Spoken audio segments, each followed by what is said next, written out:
Hi,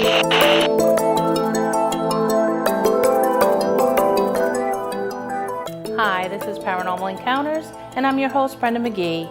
Today I have a very special guest. Her name is Nancy Bleyer.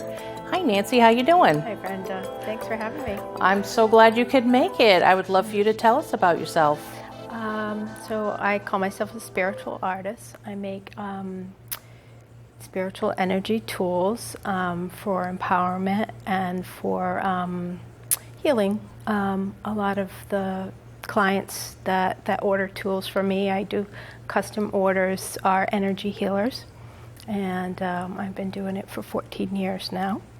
I've been along different paths of spiritual learning.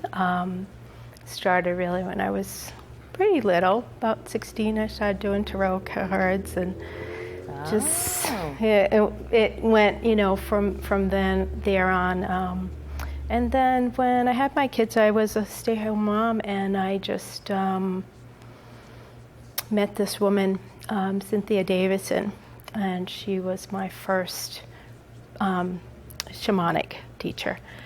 She doesn't call herself a shaman, but she's definitely a shaman. Right. And I learned sweat lodges and did a lot of Native American studies. We did a form of the medicine wheel. It was a 3-year course. And over that time, she kept showing me smudge fans, and we did this 4-day fast. Oh, wow. And at the time, I was a Girl Scout leader, so I was very, very pretty crafty in my other life, not my other life, but, Yes. I also did floral arranging. I was a florist. And for the 4-day fast, she said, you can bring a few things, and we even had one day where we did 24-hour silence. So I need to keep my hands busy, right. Or, Spirit's not going to come in because I got the chatty mind. So, so I was making these, I just brought like beads and wire and things like that. But what I noticed is I was finding, because we were outside for 4 days also, I found a little nest, and I started making gifts for the people there were 7 of us, and for also the facilitator. I made medicine gifts for them, and they had like a story behind them, the symbology, and all my tools have stories. Yes. That are healing and, hopefully empowering for the people too, based on the colors and even the way I wrap things. So you work with spirit guides when you do the tools? I do. So I have my own spirit guides. A lot of them are nature spirits. Nature, people would call them fairies, gnomes, those kind of things. I just call them my people, have some animals, the usual. Right. The usual, assortment. Mother Mary's one of my guides. That's, yeah. Ooh. Yeah. Yeah. Nice. Yeah. Just, you have the big ones, and then right. and then exactly. you have the more personal ones. But when I'm making tools too, one of the things that I do is I ask for the person that I'm making the tool for their guide to come in and help me create also. And sometimes I know why I'm doing certain things, and other times I don't know. And then later when I give the person the tool, they're like, oh, and it might be right when they get it, or it might be 10 years later. Oh, you know why you did that? Right. So and sometimes people have to grow into their tools too. At first they're like, it's maybe a little bit too much energy, but they're going to need it later on. So you never know. And these are the different tools that you make? Yeah, that's a small assortment of the different tools that I make. This one right here is the classic selenite wand. I was also a teacher at the Reese Thomas Institute, and I graduated from the school. And so at the school, instead of just the chakras, we work with 12 levels. So this one is actually 12 levels of the field. And this one was inspired by one of the teachers there. She, so there's 5 weekends. And on the last weekend, they do a Temple of Light. And that's like a very, they create this beautiful meditation. And so she saw a vision of this. And I was just like, oh, everybody does selenite wands. I'm not this. But so no, that's beautiful. now they're so popular. I've kind of, and then we got a little. Oh, that's beautiful. This one's.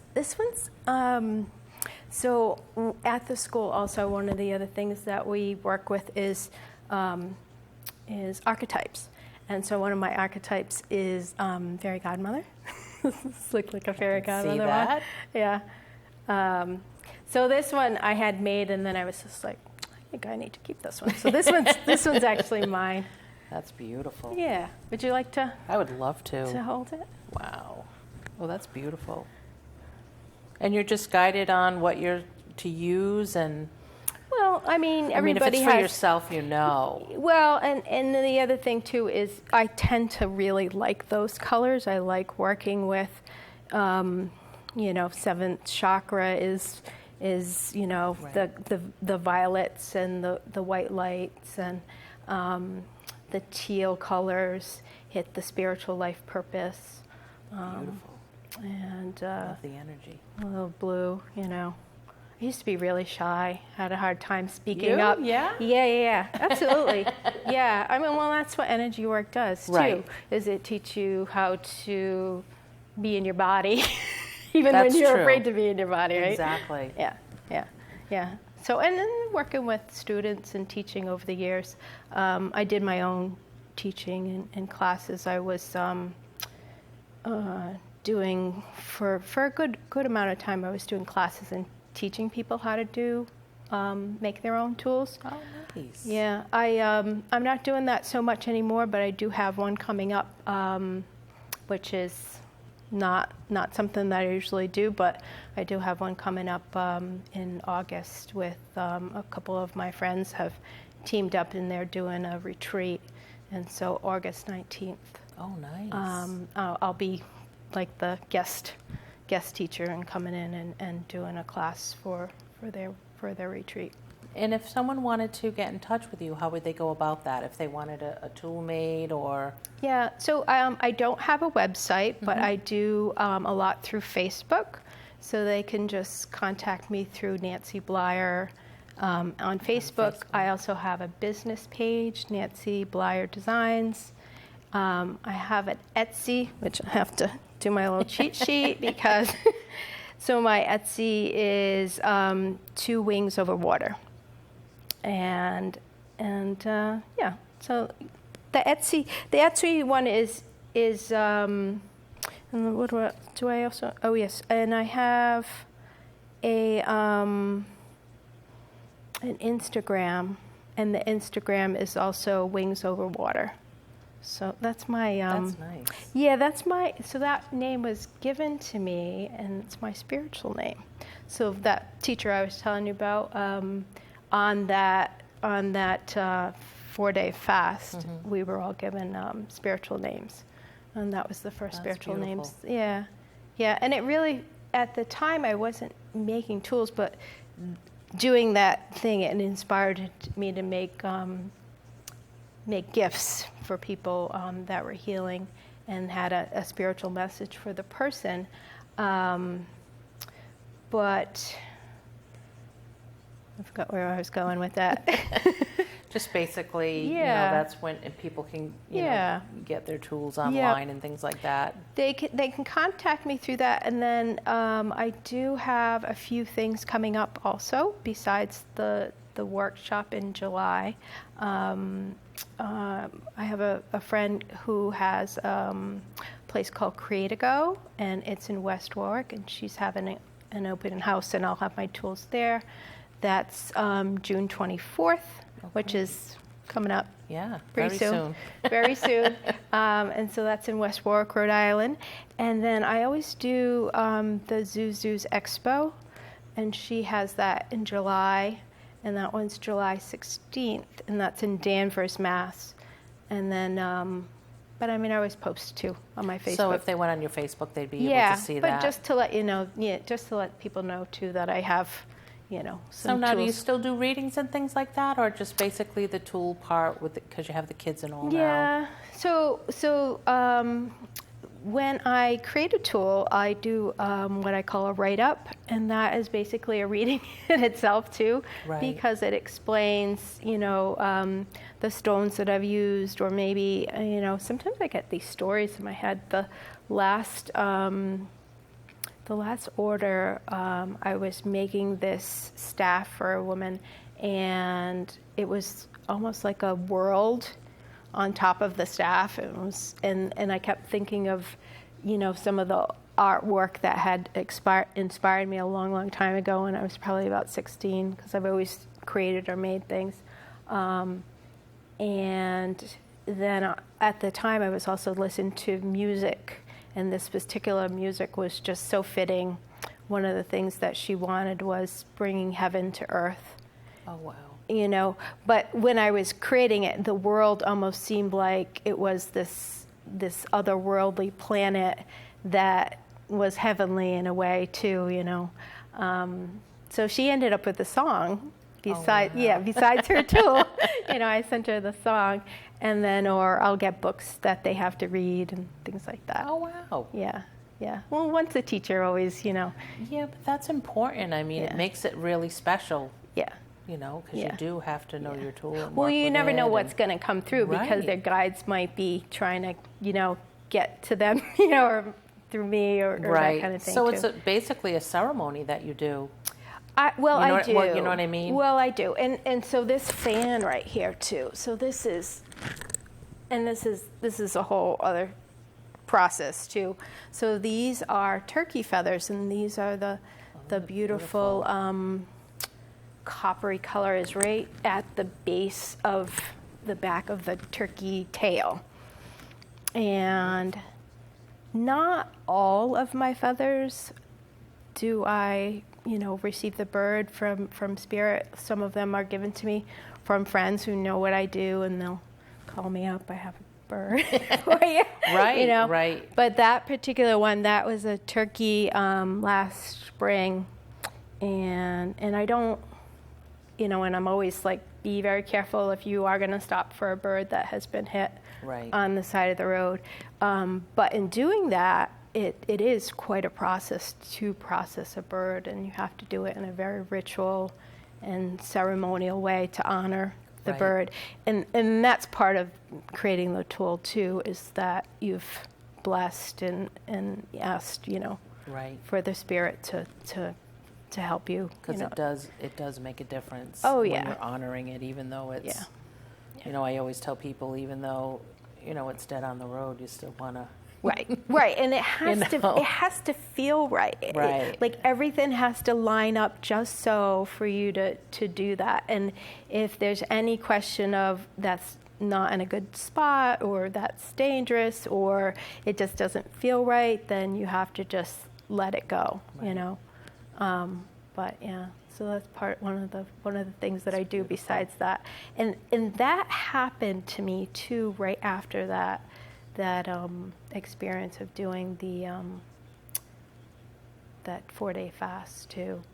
Was because my teacher had given me some feathers, and I saw her fans that she had, and right after that, it was kind of like, you can do that. And it was like, no, I'm not touching that bird.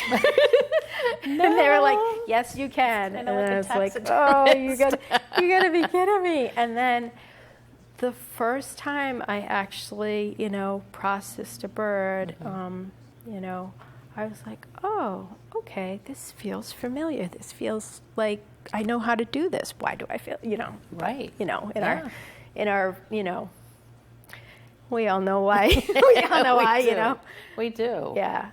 So It's a spiritual thing. yeah. And then this one is a rattle. Oh, wow. Yeah. That's gorgeous. Yeah. So I've never seen anybody create a rattle with shells before. No, That's me neither. Yeah. So each shell is individually has a rattle, and then they're combined together. That is amazing. And if you notice too, and it's on that one and then this one. Oh, and that one too. So these are roots my husband had collected. One of the things with working with nature is we have close to 2 acres, and nice. So he's very hands-on. We've had friends offer for him to use their backhoe, and he likes to do things all by hand also. Oh, that's nice. Yeah. So he had to take down a hemlock tree, and so this is the root, and they were just so beautiful. They are beautiful. Honey, please save me those. Yeah. It's a team effort. Yes, he's very good. And then these, and so on this one, so Yes. these are mushrooms. These are reishi. Oh, wow. So white reishi mushrooms, and one of the things that I dabble in herbalism. I have for many years also, and I kind of just personally from myself and my kids. My kids are used to, Yeah. But that's part of being, I think, a holistic person too, is learning all the different aspects of Absolutely. So Gorgeous. yeah. So this one has very priestess energy too. You see The skull. the skull, and the skull I had to get used to. A lot of people will see this one and they're like, "Oh, it's got a skull," and it's like, actually, it's really a good thing. I think people misconceive when they see a skull or whatever. They think it's, but it really isn't. Yeah, no, it's actually a symbol of life. That Right. when you and wisdom from the ancestors. So, yeah. So this one's I've toyed around with keeping it, and I've kind of like put it for sale, and then I've like, it's not for sale, and then it is for that sale. That would be me. If I did this, I'd probably have. Yeah. No, I can't give you that. Well, it's kind of like the big mama to the baby, right? Yes. Right. And then it's funny because, when you're making it, usually you're making a tool for someone else, and then when you make, you get an attack. There's a reason why you're still attracted to it. Sure. Yeah. Well, I mean, and so there's the story that's happening too while you're creating it to me, too. Right. So there's different things that go on in my life that at the time when I'm making it, it's very therapeutic for me to create, because like I said, it can shut down the monkey mind. Yeah. So that must be such You wanna a hold that one? process. I would love to. Wow. This is a heavy one.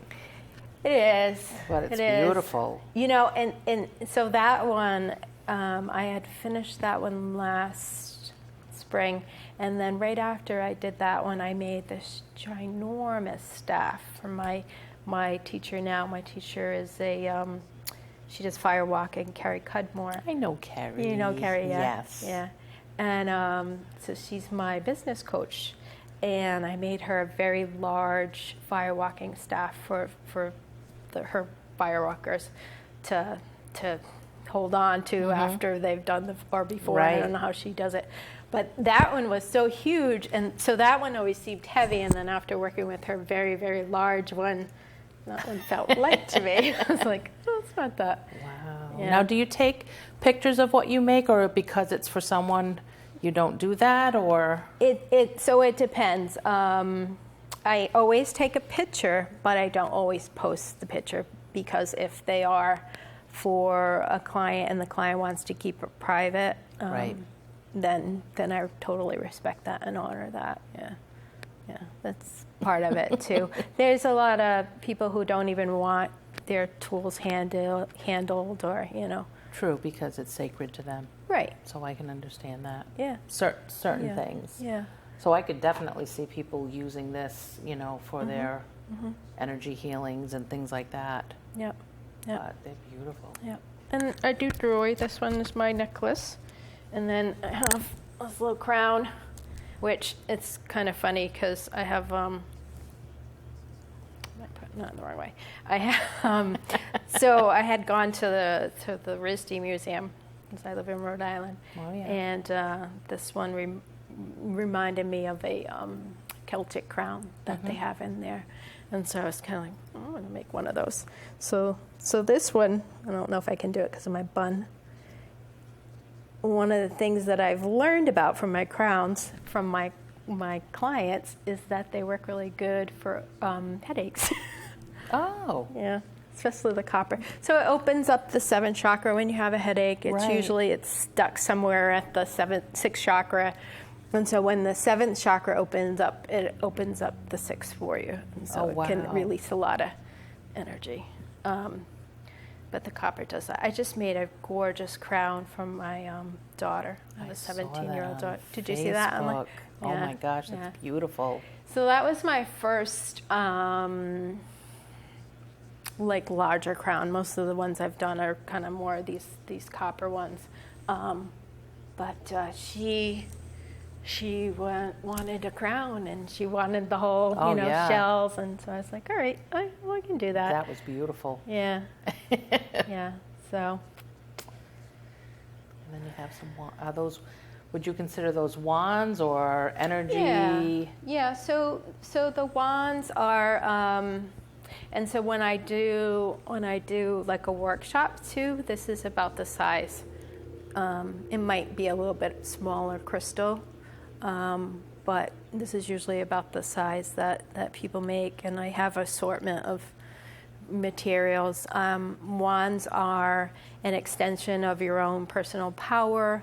Right. I usually do a chakra check-in and meditation, and based on the meditation, then a person might decide, or they might see or feel or get different animals or things like that, and then their job, or my job, if I'm creating the wand, is to interpret what that means. So because this one's pretty blue and sparkly, it's about self-expression, and it's got, this one's got a lot of angelic, but like badass angelic, kind of like Michael.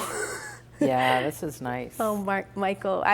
It felt more warrior. It's angelic, but it's still got a little bit of right, toughness. Yeah. And all they have to do, because we're running, believe it or not, we're running out of time. Oh, wow.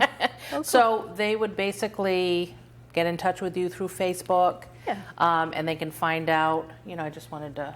You have another. I have a couple smaller. Yeah, so these are smaller.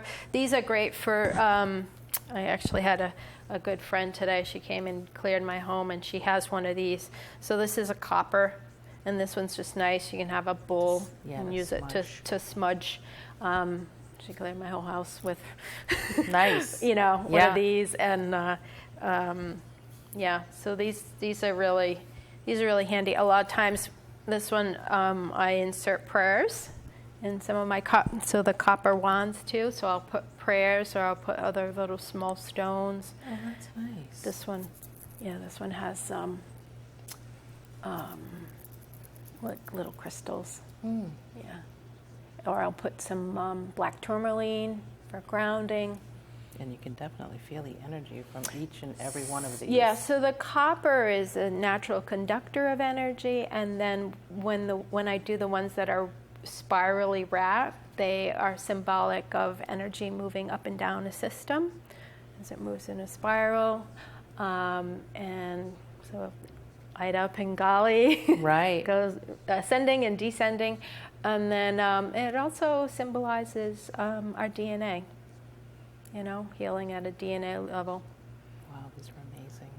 So people will use them for healing, or if they're doing psychic surgery, cutting. Right. Yeah. So many different things that they can use this for. Yeah, well, and that's the thing. People ask me, well, what do I do with it? And it's like, well, I can tell you, how I use them, or how other people have told me how they use them, but every person's guide's going to tell them something different, based on what they do. Are you a meditator? Or do you heal? Do you, or do you do readings? It's true, though. Everybody has different tools. I know when I do my Reiki and energy healings and things like that, I don't use the same things. Like I'll be guided, okay, you need to use your rattle, you need to use your drum, Sure. you need to do the singing bowl. Right. Or a So- lot of times, too, people have energetic tools and they want the physical representation of what they're using energetically. Right. Yeah. And they can find you again on Facebook. On Facebook at Nancy Bleyer, Yeah. Bleyer. And they can find out, would your Etsy and everything be connected with that also, that they could go on? It isn't, but I guess I could ask my 17-year-old daughter to help me with that, right? Because if not, it's too... So the Etsy is 2 Wings Over Water. And then I also have an Instagram, too, and it's Wings Over Water. Wings Over Water. Yeah. And you have some dates which are coming up in July, and they can find that all Right. on your Facebook. Yes.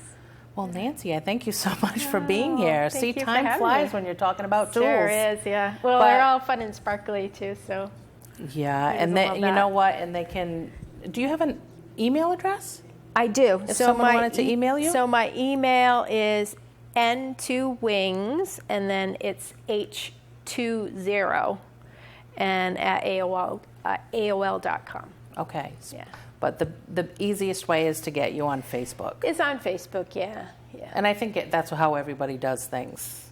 Well, again, Nancy, thank you so much for being here. I thank really you. appreciate it. And if anyone would like to get in touch with Nancy, they can go on her Facebook. Or if you have any questions or want to be a guest on the show, that you want to share any experience, you can email me at paranormalencounterstv9@gmail.com. And thanks for watching. Thanks, Nancy. Thank you.